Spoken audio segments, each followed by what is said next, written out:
Hello everybody. I wanted to do a little video here to talk about the nature of this channel and address some aspects of spirituality that are not so much focused on in Advaita.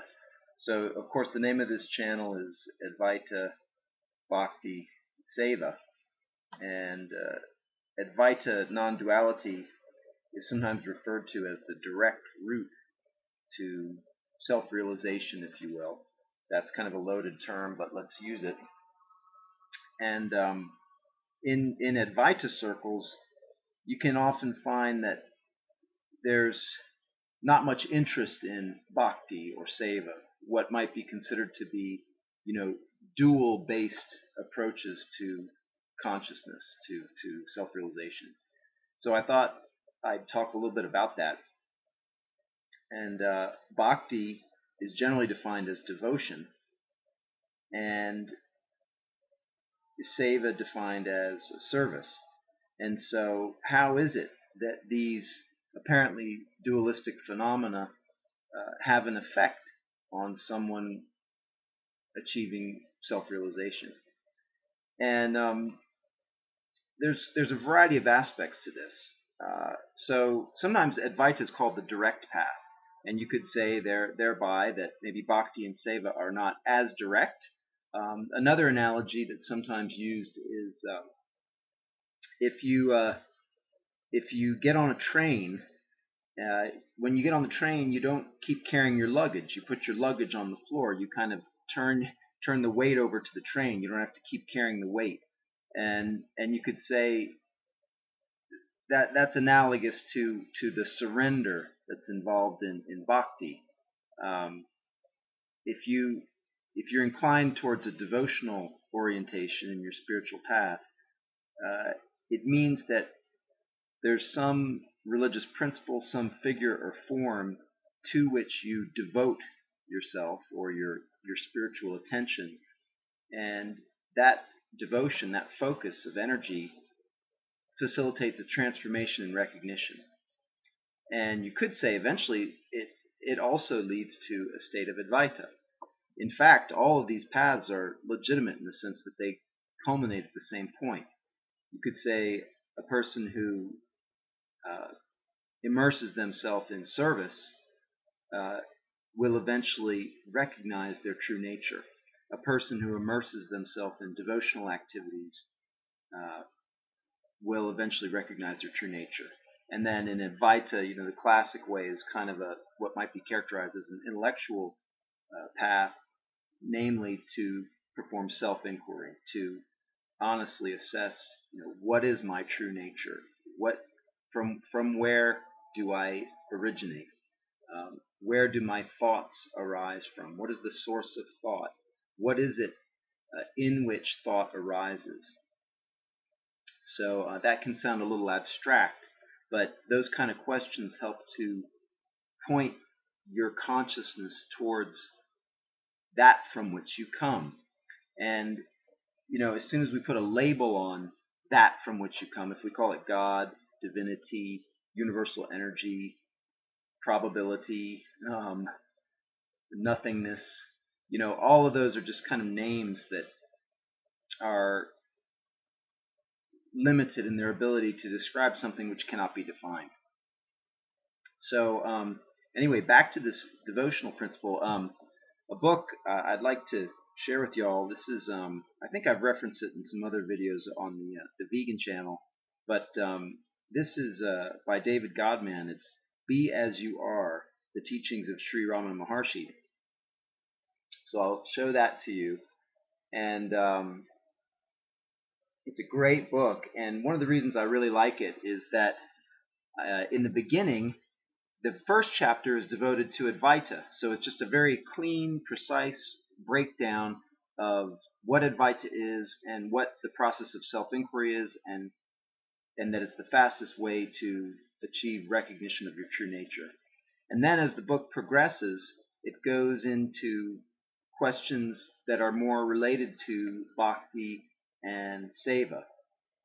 So you could say they're not the primary teaching of Ramana Maharshi, but he definitely allowed this teaching for those who could not follow what he would characterize as the most direct path, that is self-inquiry and Advaita.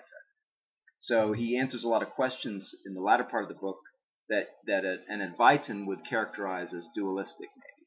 But it helps to explain some of the reasons that these other paths work, because in a way they're related to Advaita. So, for example, if you're in a devotional frame of mind, any of you that have performed any kind of devotion, and this is not limited to any specific religion, this could be any religion, even an atheist might experience something like this, but in a devotional context, in a religious devotional context, what can often happen, like you could be in a spiritual setting, a religious setting, and you're singing songs which are praising the divine or whatever your focal point is. And in moments of that singing, there's a elevated state, a kind of euphoric state that can happen where the sense of self as a distinct entity is lost for a moment. You could say you kind of merge into the bliss for a moment and you forget yourself. You forget yourself in the sense of being a small, limited individual. And there's a kind of expansiveness and a joyousness associated with this recognition. Now, usually, commonly, most of us, if we have an experience like that, it's temporal. It just lasts briefly and then we come back to where we were before. But, if you're doing these kind of practices regularly, you may regularly have these momentary shifts into blissful consciousness. And you could say that that's an experience of Advaita, when the sense of self is lost.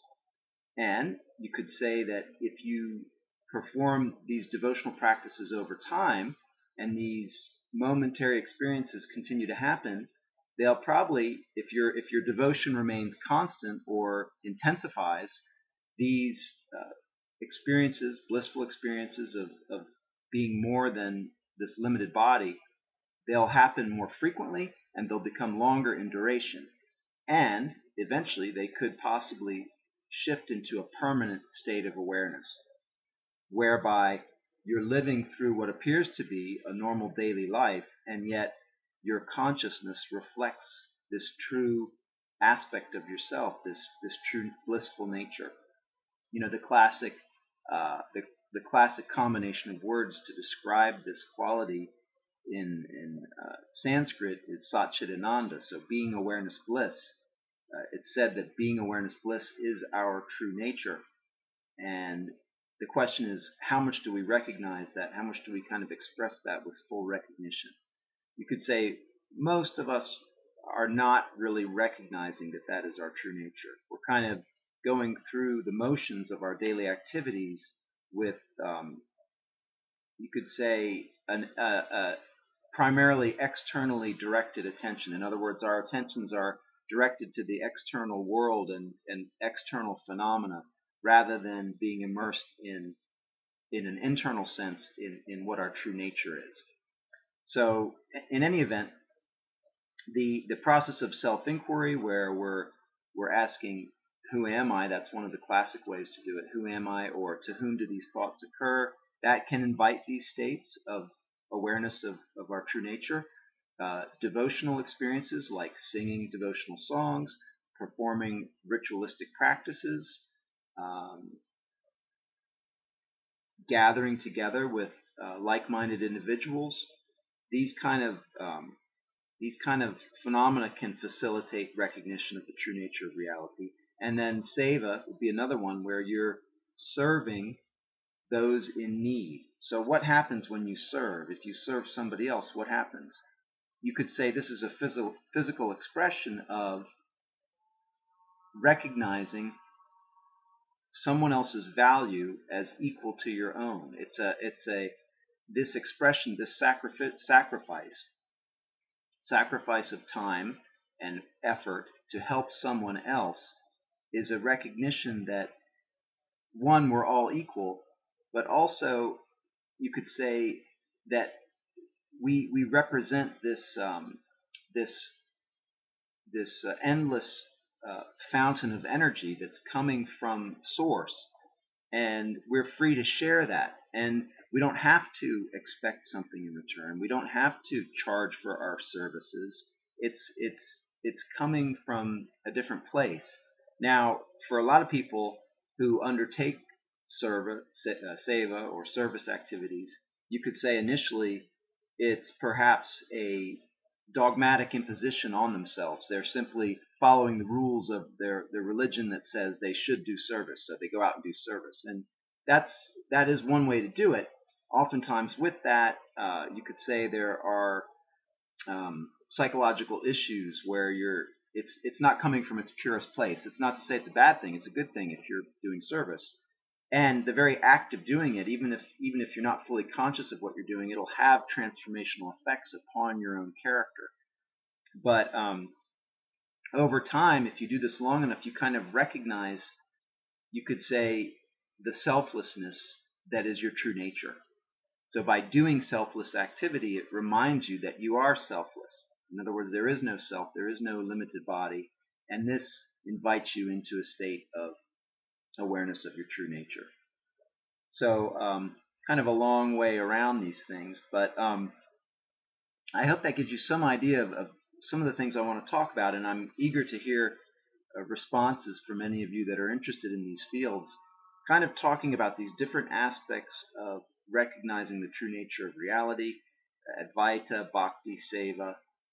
Would love to hear your thoughts, and also I want to interview folks that are interested in these principles. So those of you that are practicing these principles and would like to share what's happened for you while you've practiced them, what kind of transformations have occurred for you, I would love to hear your thoughts, questions, would love to interview you. So all are welcome. Drop me an email anytime. Email is rawandcookedvegan@gmail.com, and I'll post it below. Thanks very much. Talk to you again soon.